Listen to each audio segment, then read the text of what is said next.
Živa, oprosti, si slučajno od tukaj. Sploh nisem hotela priti sem. Imela sem štop do morja, pa me tipkar tukaj ven vrgel.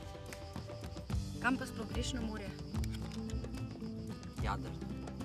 A potem grem lahko s tabo? Ne. Prost, moram iti sam. Lahko pospravljam. Pa obljubam, da se cel dan sploh srečala ne bova. Živa je v zadnjih dneh postala moj dom in zatočišče pred nevihto. Teh 8 metrov mi je dalo več svobode kot karkoli prej. Lažje diham in zdi se mi, da bo zaradi tega vsak korak na kopnem enostavnejši. A boš povedal fotru, kako sem rešila barko? Ne moram. En teden nazaj sem jo pokopal.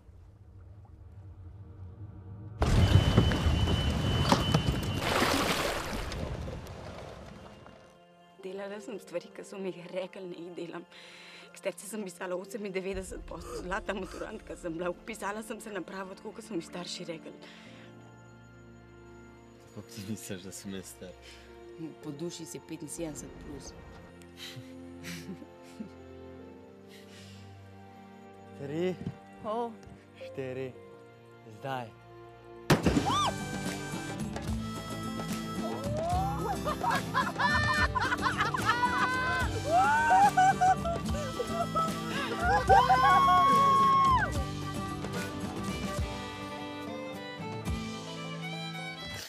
Dobro jutro. Kje pa sva? Tam, kot včeraj. Še dober.